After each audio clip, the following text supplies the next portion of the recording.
Aboriginal people have lived in Greater Australia for over 50,000 years, leaving traces of their story everywhere they went.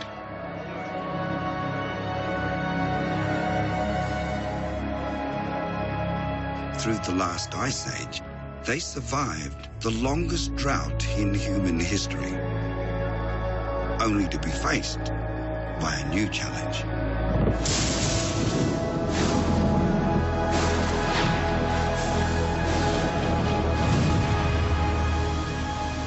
The planet started heating up.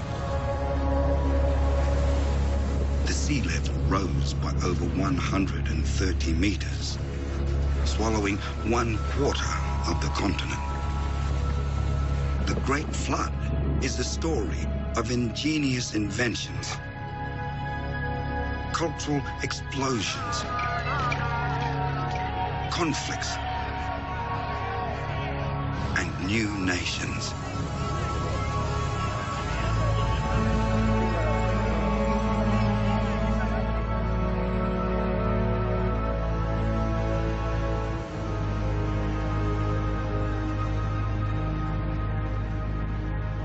The Great Flood is remembered by the Pitjantjatjara in the Warinyenyi dreaming.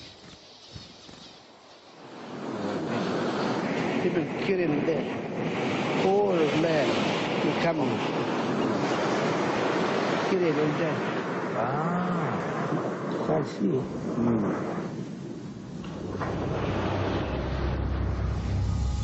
18,000 years ago on the Nullarbor, the rising sea began to flood the south of the continent. Up to 100 kilometers of land was lost every generation.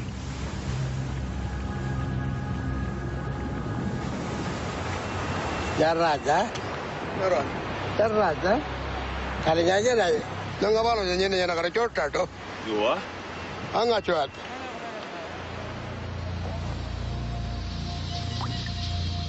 The Warinyenyi, or desert finch dreaming, tells of the creation of the land and the people who live here. Many of the details are secret and sacred, so cannot be revealed. But the story of the Great Flood can be told.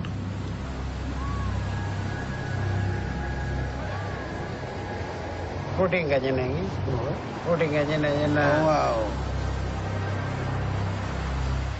Karena nggak ada nyong dah. Ayah kami yang ada ngaljar berang dah.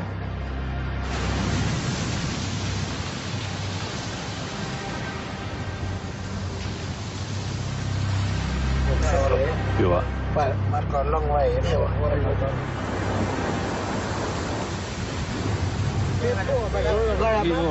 Pipo, baca ulang kali dan kapan dengan ada tahu ada.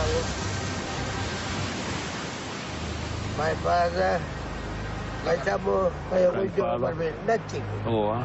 Apa? Kalau jangan perlu kali dan lip. Yeah, in the ancient ancestry, ancient past. Jangan kan? Ayah kami yang ada ngaljar berang kan? Yang tinggal kan? Agak gampang.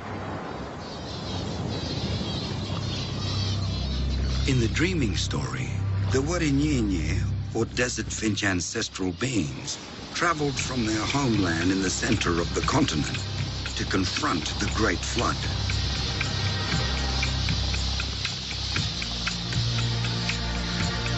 The Warinyenyi bundled their spears together and dived into the water to form the cliffs of the Nullarbor.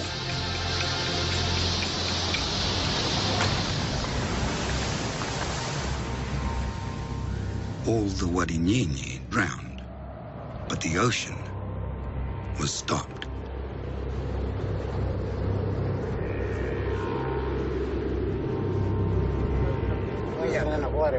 Macam cina kuat bang. Oh. Nama bang. Iya. Monkara. Eredi. Dua. Monkara mulam. As an archaeologist, we know the sea was way out, beyond the horizon, right? Parari. And then slowly came in. And on the science, right, we know it started to come in 18,000 years ago, out there, and then it came up and up and up and up. Stopped. It stopped at 6,700 years ago, which means if the two stories are about the same thing, it's the oldest religious story in the world. Huh? What do you think about that? Kulini?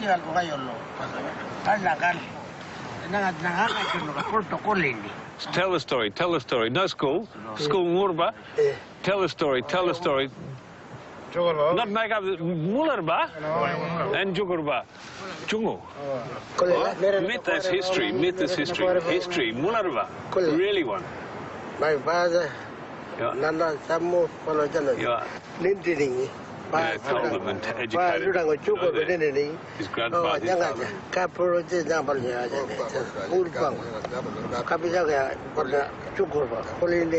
Listen to the law, listen to the law. Stories about the Great Flood have been passed down for hundreds of generations all around Australia. In the northeast of the continent, Garngor, the seagull woman, pulled her raft backwards and forwards across the land to form the Wellesley Islands in the Gulf of Carpentaria.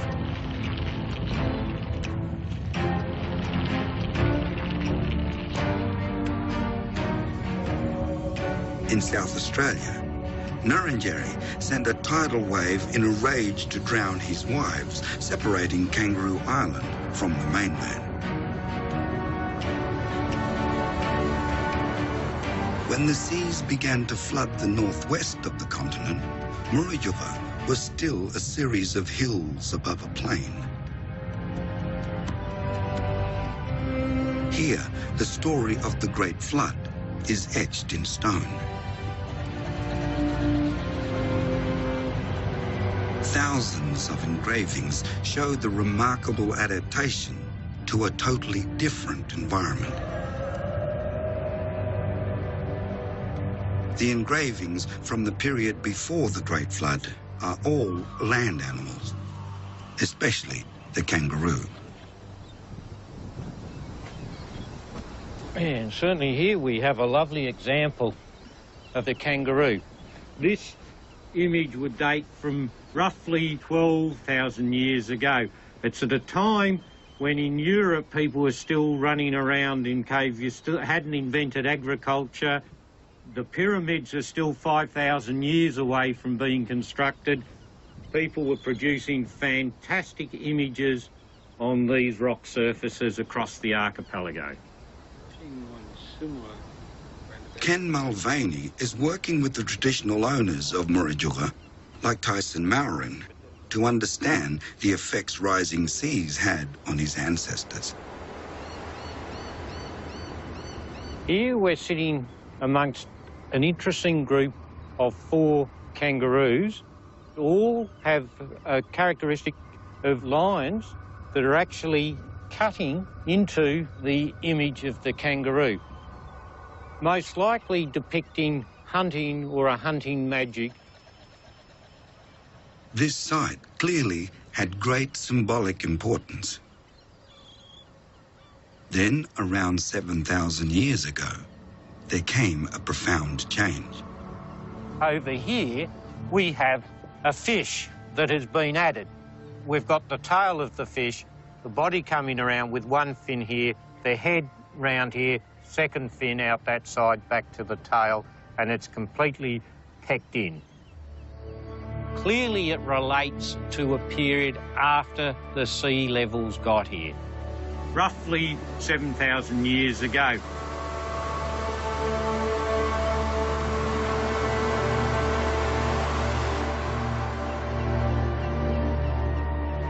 The first bloke who got the kangaroo, you know, they were real bush people. When the sea rose, and then those same people became closer to the sea, so then they started being sea people, eating more, having a lot more to do with the ocean.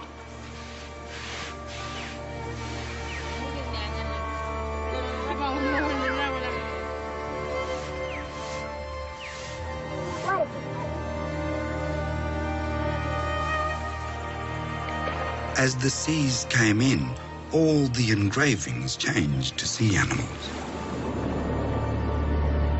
They show a complete shift in diet and ways of hunting. These were sea people now, and they felt compelled to express that shift on some of the hardest rocks on Earth. What's really nice is where you've got these turtles that have been engraved over the top of the kangaroo, and it really shows the time difference between the phases. So here we've got the large outline kangaroo, the tail there, hind leg, forelimbs there, pair of ears and his head in here, and then over the top you can see the turtle there and with the head. Turtle on his head. You know, just imagine maybe as a young fella might have got their first turtle out on hunting, on a hunting trip or something, you know, to feed their family. But those young fellas, you know, they must have been pretty proud to know that they've maybe got their first kill or something, and they're stepping up and they're providing for their family, so, you know, they're recording their story. You can just imagine how good they would have felt.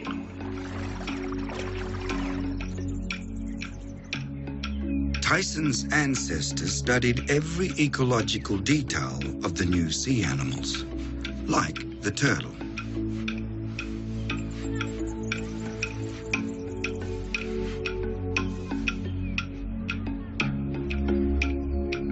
Here, on this rock, they engraved the turtle's life cycle, relating it to the seasons of the year. In this case, we have a mating turtle, and we can tell this. You see the double pairs of flippers, and over here, a rather small, presumably a juvenile turtle representing the hatchling or a young turtle. In this one, we have a turtle with this line, which presumably is the stabbing spear that they use for hunting turtles in this area. So we have a full sequence representing the life cycle of the turtle.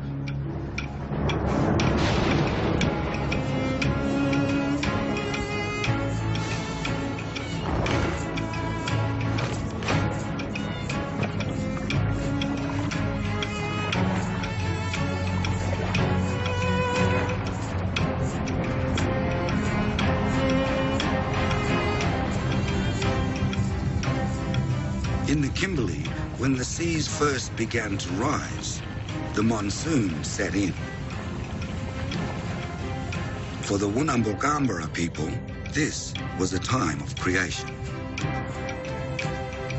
So one day, our great spirit took out from his halo the cloud and threw it up in the sky. Then the cloud grew bigger and bigger and bigger. Then the rain started to pour.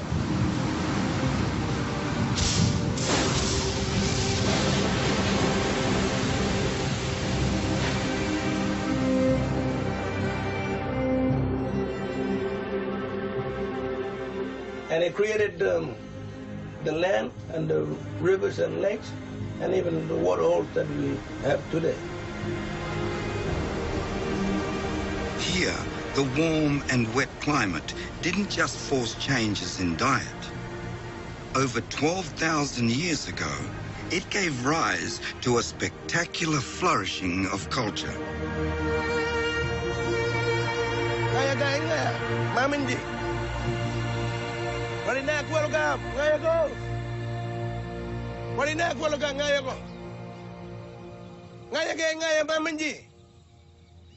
The Wunnambulgambara created the earliest paintings of ceremony in the world, the Gwion figures.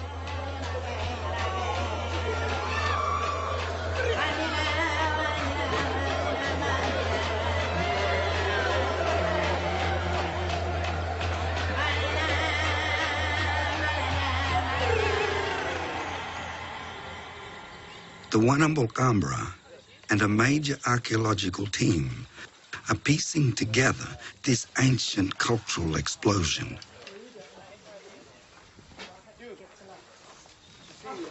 Middens are excavated to determine diet. Pigments are X-rayed to find out where the ochre used came from. But the greatest insights into life 12,000 years ago are found in the intricate details of the paintings themselves.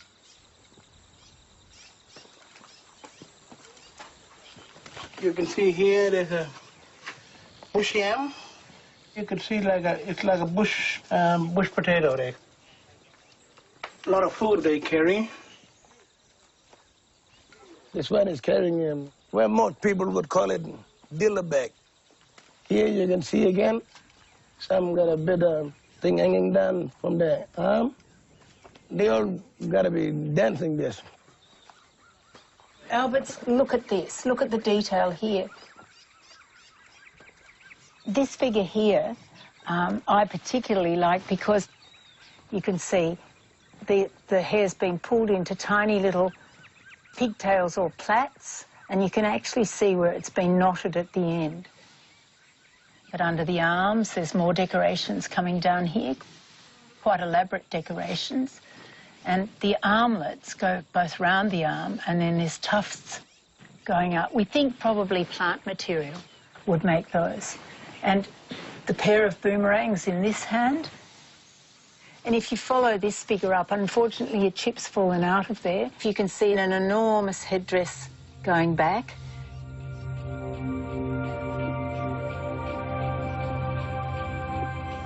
Sometimes they used to put bee wax on their head and make it stiff. And in the end, they make a little ball and they just pluck out an emu feather, wrap it around and just put it there just to decorate themselves.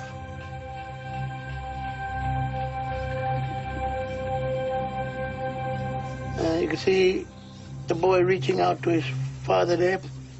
They are getting ready for ceremony, big corroboree. Young boys become men.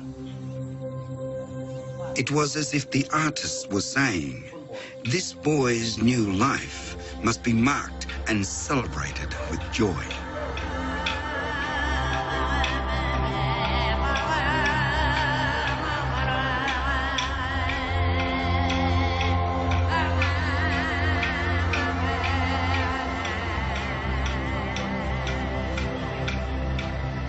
Imagine the headdresses as they danced around. Imagine the shapes, the twirling of all these different accoutrements.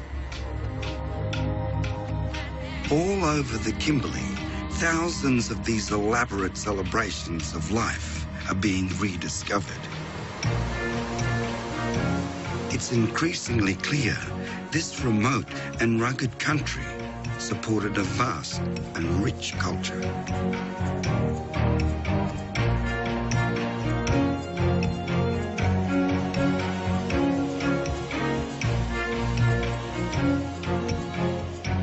The spirit is right here. This is where my grandfather camped, and old people, and the cave did. Pretty amazing panel, isn't it? You want to run it? You can flick the switch for me. This is the first time that a Guion panel's ever been X-rayed. So if you just flick that for me, Albert, back towards you. First time ever. And what? X-rays going in. This is special. The old people left this here for us to see it, so we can show you guys and everybody else that was here in this cave right now, painting here and walking around, hunting. The 61 giant Guion figures in this shelter show that hunting here was very good. Each one of the figures have a slight paunch, but then they nip in at the waist. I think that the paunch might mean that the people were relatively well-fed, relatively affluent. There's probably something to say. There's not fat on too many hunter-gatherer groups, and I think that a bit of roundness might have been something that was admired. The abundance in the art suggests that 12,000 years ago, there were plenty of resources for everyone. Very rarely you get somebody holding a fighting position, but mostly people seem to be in a passive position. And it may be that the competition for resources, territoriality, wasn't so strong in those days, so there wasn't that tension. It was much more a coming together of people. It's amazing to think that this was painted thousands and thousands of years ago, and I can sit here today and get a glimpse of what their life was like. I mean, it's no history book will tell you that. This is, goes back much further than any history book can.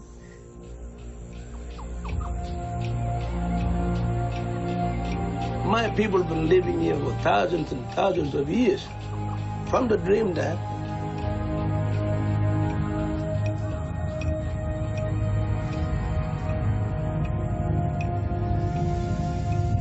"800 kilometers to the east in Arnhem Land, another richly expressive culture emerged at precisely the same time.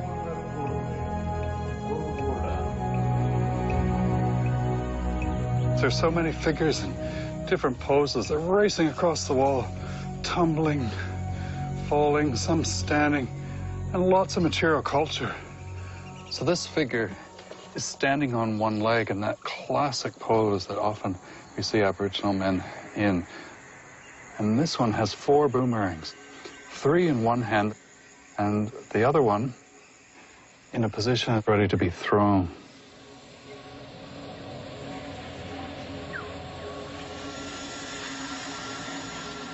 And the legs are spread right out, suggesting that it's moving really fast, racing across the landscape.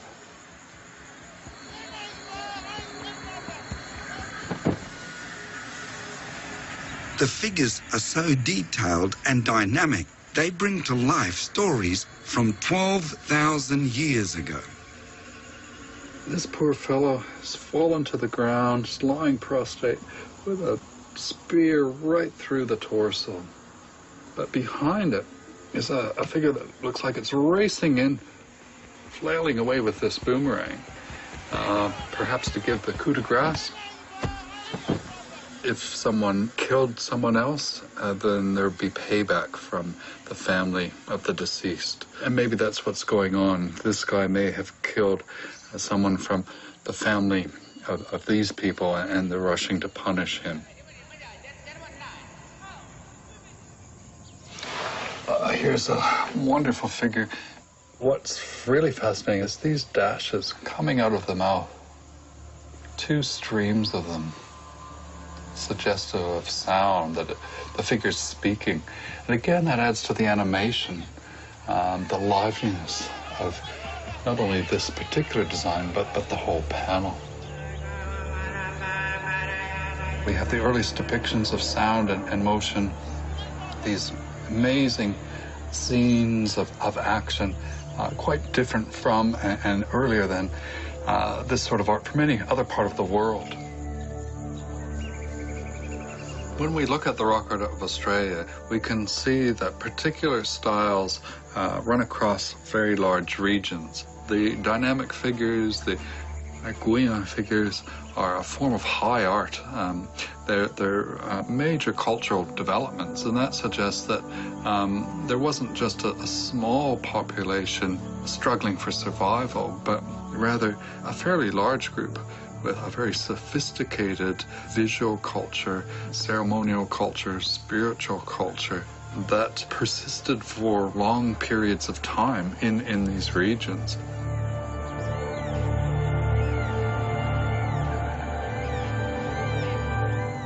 These early stages of the Great Flood were times of immense creativity.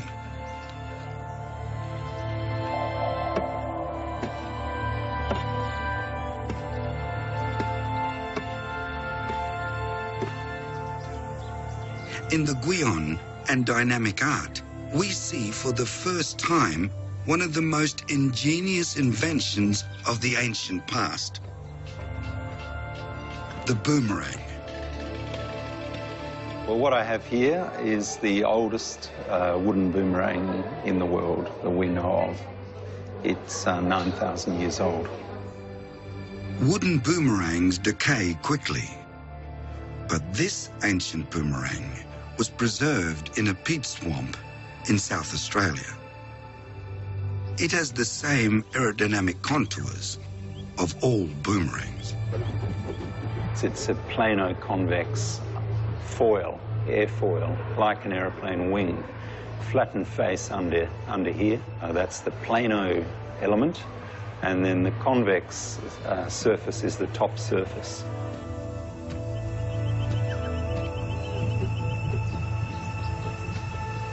The air that, as it hits it, will flow smoothly over that surface.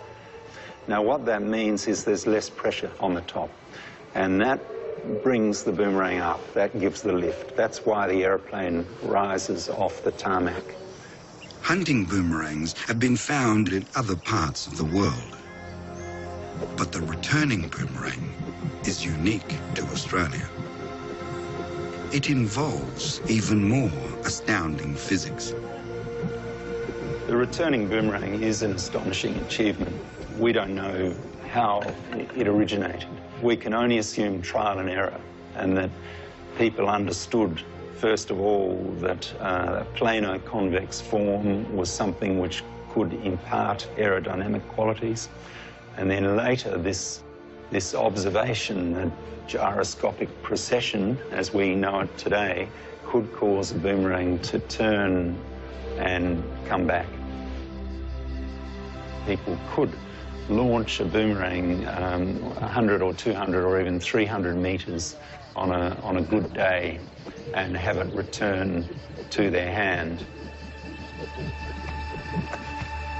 The returning boomerang, and this is from the Geelong area of Victoria, they were used in southeastern Australia and southwestern Australia primarily for hunting water birds. You could fly the boomerang above a flock of birds. It would hover before returning, and that would cause the water birds to think that a hawk was above them and they were in trouble. So they would fly down, and the hunters would hoist the net so the water birds would all fly into the net. So a very sophisticated choreography of hunting in which the returning boomerang is the central player.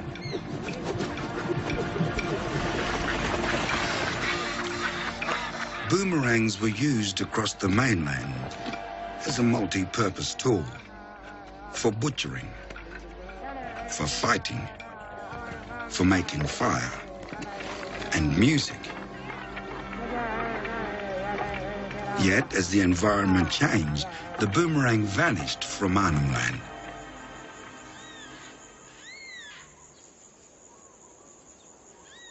Ah, what a view.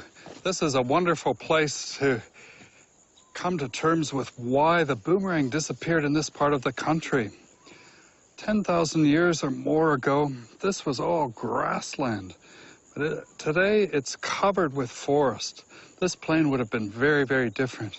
It would have been an ideal place to use a boomerang for hunting and bringing down kangaroos and emus and other mammals and birds. But once the climate changed and this became a wetter environment, all of this forest began to spring up, and the boomerang became less and less useful. The tree branches got in the way of the boomerang, so the spear became more useful, especially when a technology was invented that increased its speed and accuracy. The spear thrower.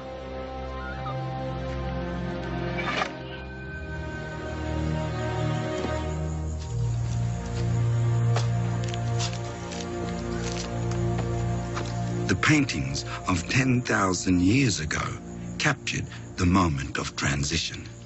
And this is a classic example of some of the changes that occur. The headdresses take different shapes and forms, and the material culture changes. So this figure is holding a boomerang, but near it are two spears, and next to the barbed spears is this object, a hooked stick or very early representation of a spear thrower. You can just see the little hook here. People would place the end of the spear in there, hold it above their shoulders with the barbed part of the spear facing out, and then the spear thrower could be used to very accurately fire the spear through the trees. Eventually, the boomerang disappears from the art completely, and when Europeans first arrived in Arnhem Land, in what's now Kakadu National Park, people did not have boomerangs at all.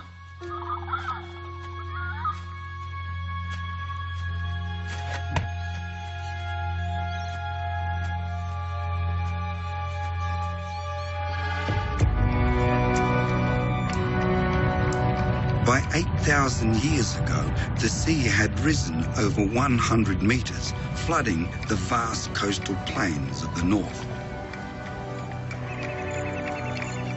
Large groups of people were driven off their ancestral lands to seek higher ground. In the Kimberley, the graceful Guions were replaced with rigid, well-armed figures. They're fighting, I can tell. Yeah? You know how I can tell? Yeah. Because they have no dancing gear on. All right.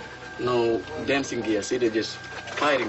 If they was dancing and celebrating, you would have seen all the dancing stuff there. See, this one here, you got a spear.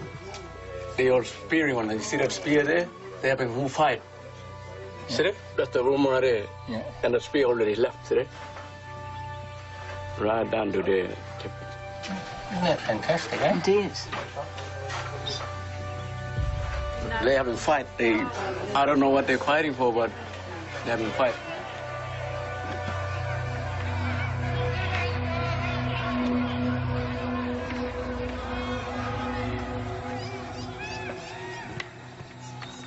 During this period, the paintings become increasingly stark, and the figures are more often seen carrying weapons, such as these bundles of barbed spears. Why have we had a change from boomerangs and other more decorative elements to figures that are much stiffer and nearly always carry some of these different weapons?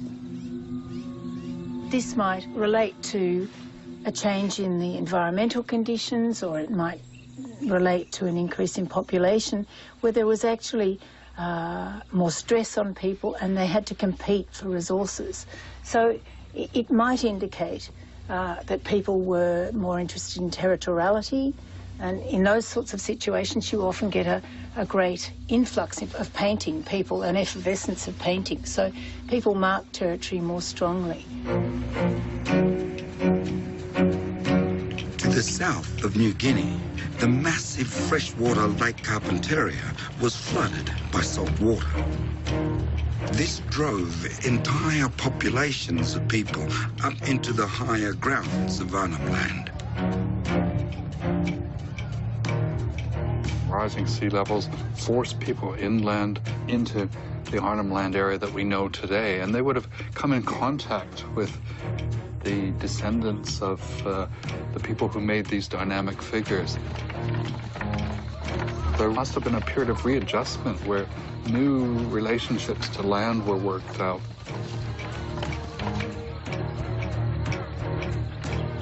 By 6,000 years ago, conflict over land reached the level of pitched battles between large groups of warriors. The battle scenes in the rock art of Australia are mostly found in Western Arnhem Land.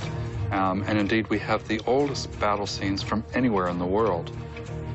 There are a couple sites with simple figures arranged with spears and some boomerangs.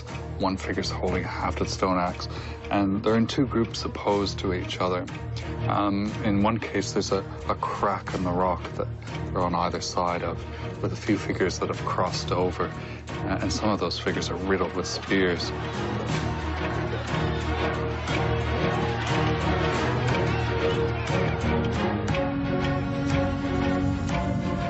In Sydney, one man's skeleton tells the personal and macabre story of what happened when people fought over space. And this is Narrabeen on the north side of Sydney, on the northern beaches. In 2005, Gadigal elder Alan Madden and archaeologist Joe McDonald were called to this suburban street after human bones were discovered by gas workers. This bus shelter is the site of Sydney's most extraordinary archaeological find in the last 20 years. We had a few people who were sitting here waiting for the bus for quite some time who said no wonder he died. That's what happens to a lot of people waiting for the buses on the northern beaches. The Narrabeen Man is the name that archaeologists in the Aboriginal community have given to the skeleton that was found here in 2005. He'd been speared in the stomach and the back and hit over the head with an axe, and is the first skeletal evidence in Australia that has conclusive archaeological evidence of having been ritually killed.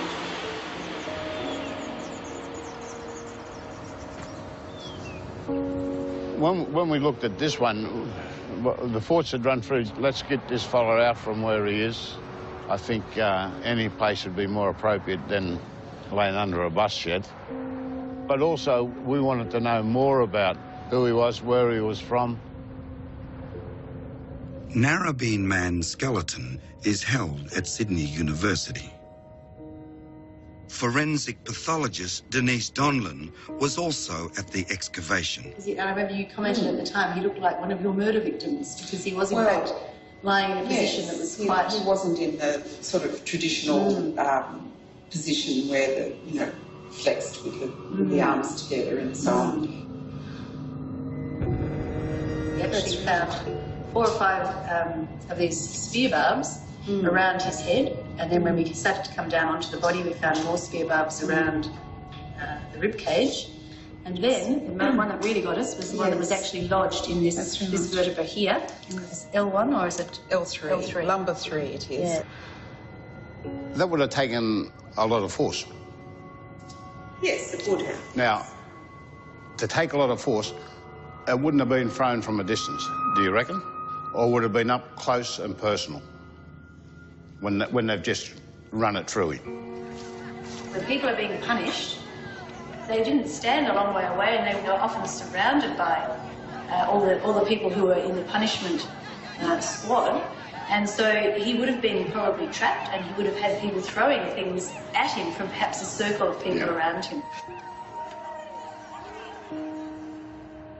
Detailed forensic work revealed that Narrabeen Man was over 6 feet tall with strong muscles, probably in his early 30s. There's intriguing evidence that he wasn't a local, but a visiting warrior.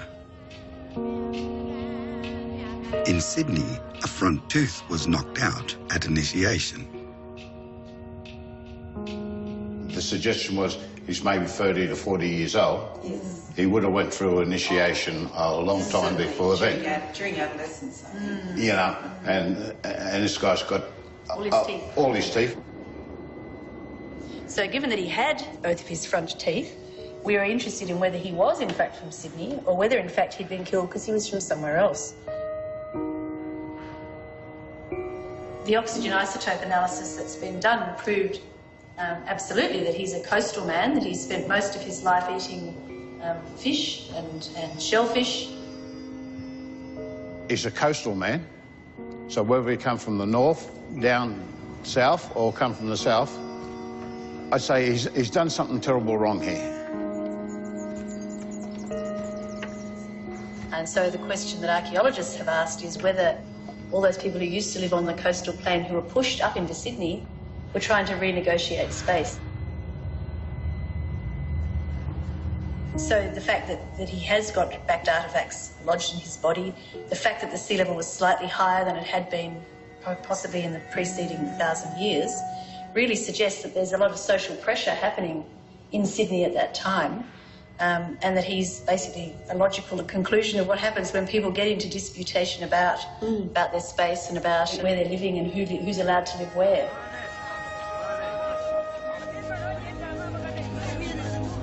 Over 130 metres of rising sea had transformed Sydney from a river valley into a harbour full of resources.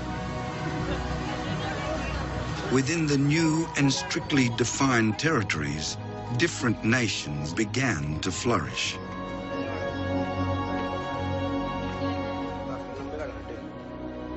Where we are today is the land of the Gadigal people. This would have been a lot of timber around this way, shrubs, beaches. It would have been like a Garden of Eden to Aboriginal people here.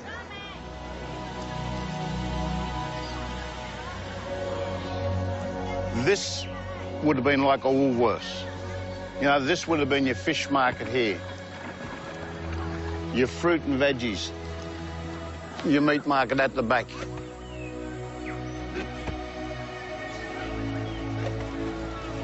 You could just imagine the canoes that would have been on the harbour here fishing. The women would have been in there with the kids. And one of the things that would have stood out there would have been fire in the canoes. People had their defined territorial areas, and they had all the resources they need. They had water, they had all the animals that would come into that water. They had shellfish all the way around the edge of the harbour. They had all the fish in the harbour. And I think it was an extraordinarily well-provisioned area for people to live, and I think that's one reason why we have archaeological sites still surviving here as evidence for that. There are over 3,000 rock art sites in the Sydney Basin. More Indigenous art than any other city in the world.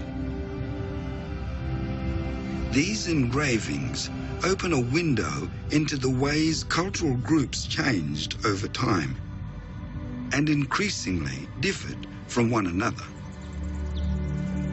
The whole site seems to be like a family gathering. Here we have a couple, a man and a woman, that are standing next to each other, and they're surrounded by the types of material culture with items that they would have taken with them on the hunt. So the man is here, he's larger than the woman, and he's holding some sort of club under his arm. And in that hand, he's got a very large boomerang. And the woman has just one item next to her, and that's a basket. She's actually holding like a dilly bag next to her left arm. At this time of high population around the harbour, men and women developed different ways of hunting and gathering. We know that the people in Sydney had what we call a dual social system, and the women went off and did their stuff during the day. Women would go out 4 miles off the heads in a canoe with another woman, maybe with the baby as well, with their little fire in the bottom so they could fish. And they were incredibly independent.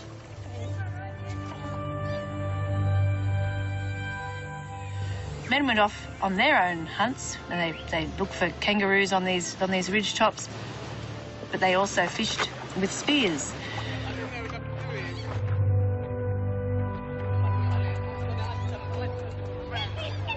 Then one assumes that everybody brought the food back at the end of the day, and they would all camp together, and the family would share the food.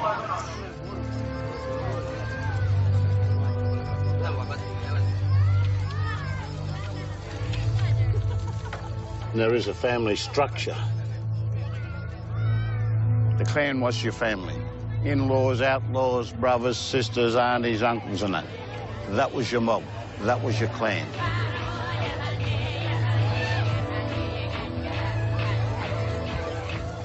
In all, there were 34 clans in the Sydney region, making up 3 nations.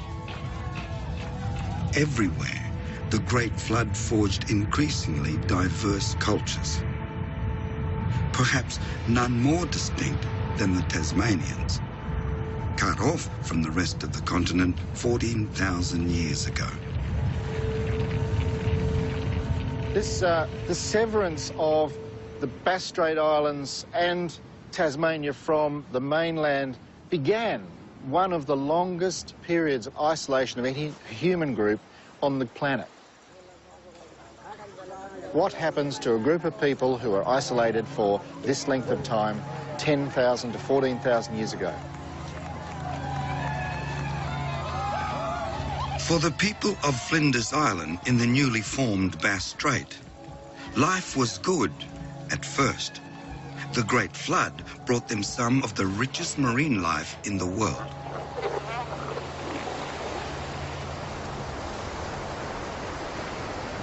So it would have been the men or the women? The women. Women, yeah.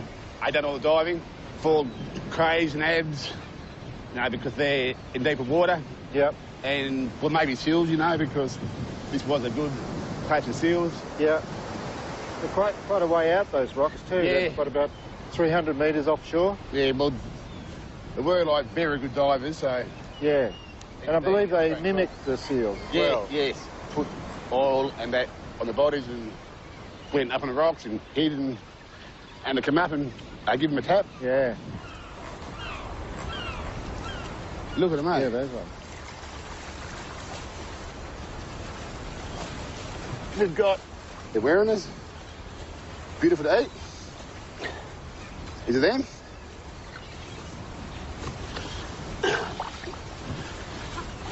Some oysters. That's an abalone. They're found on all the middens here on the east coast, down the west coast, all over Tassie, and there's a few here. Oh, they're beautiful eating.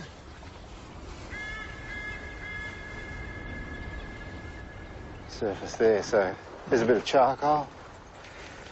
Some charcoal there. It's like fire, obviously. Another bit of charcoal here. Look here. A sort of hearth. See all the burnt rocks? Yep. And this, is in situ. Like it's in this horizon, which is maybe somebody's come up from the beach and come up onto this high rise and just sat here and made a little fire and had a meal of these mussels. You can see the burning as well on these rocks. So this might have been quite a large cluster. You know, some people foraging in the past down on the rock platform, bringing up the mussels. It would have been good because, you know, there's plenty of resources out there with the women out there getting all the shellfish and like, bringing them back to camp, talking to the kids, teaching the kids, you know, doing ceremony, educating the kids. You know, like, yeah, so it would have been a very ideal lifestyle, you know, like, very nice. Yeah.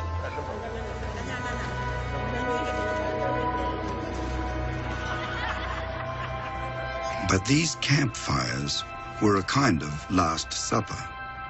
Suddenly, 7,000 years ago, people disappeared without a trace. These hearths represent perhaps the last people on this island, and that is a similar pattern that we find throughout these islands, that a lot of the dates that we get are around about 7,000 to 8,000 years ago. That's the youngest sort of dates we have. After that time, that was it. They went elsewhere.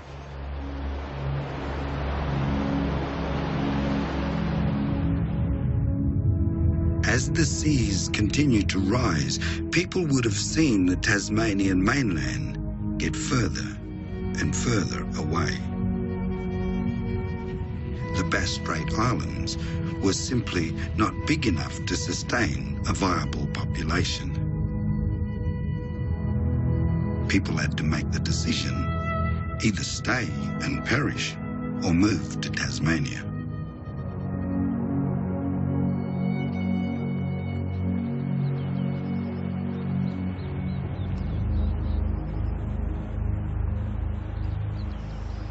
When I retired, me and my two brothers used to come in camp, go diving here and go fishing here too, so... Fantastic. Yeah, that was before I knew anything about archaeology, you know, but it was just a perfect spot to stay. But great diving there, easy to get, What do we got here? Warrener? Quilts. Abalone? Abs. We have shiny ones, of course. Yep. What about, and the limpets? These little limpets, ones there. There's tools on the ground, or artefacts on the ground, you know? Yeah. The caves at Rocky Cape were occupied right through the Great Flood. Dense shell middens found all around Tasmania show that people were living well.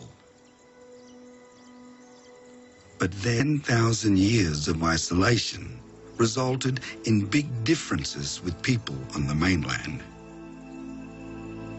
The Tasmanian toolkit was one of the smallest in the world. Only 22 items.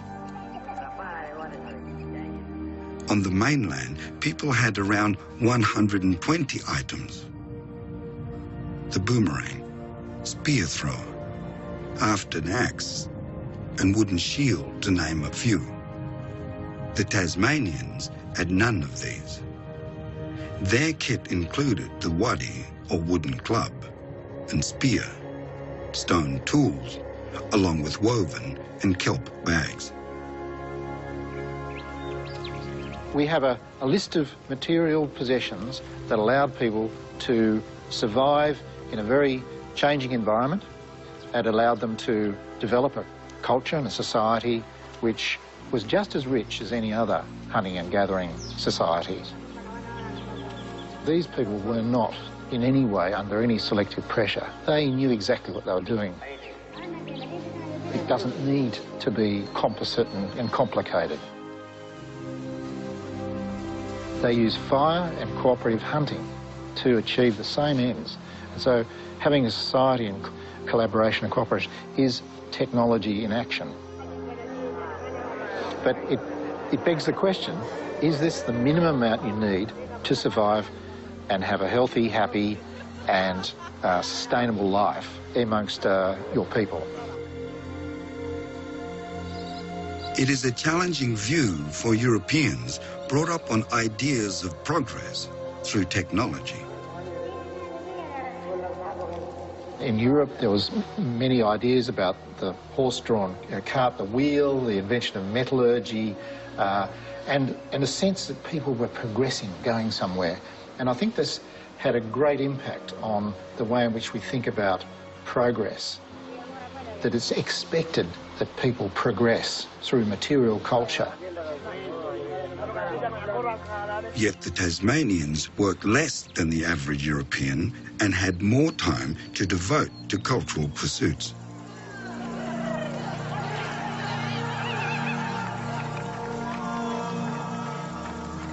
So I think it was a perfect way, perfect way of living. They were what they needed to survive, and it worked for 10,000 years, and maybe that's a good lesson to learn these days too, where we don't need all this material culture to survive, we don't.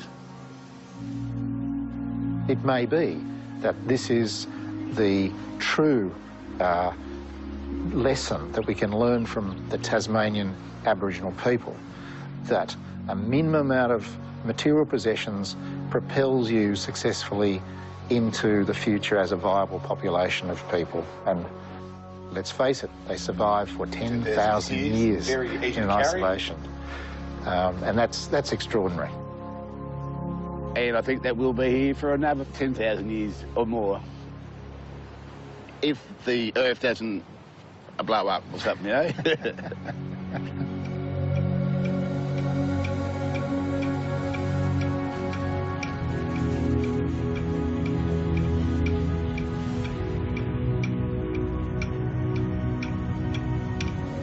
By the time the Great Flood ended 5,000 years ago, 1/4 of the continent had disappeared underwater.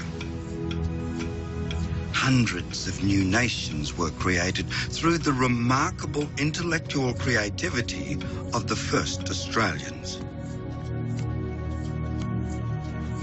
Over the next 5,000 years, this creativity took a further giant leap.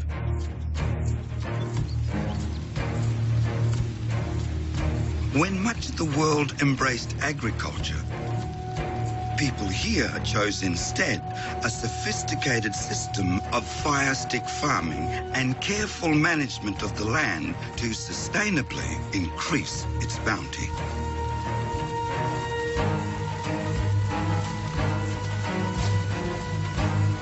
The first Australians achieved something unique in human history. They transformed an entire continent into the biggest estate on Earth.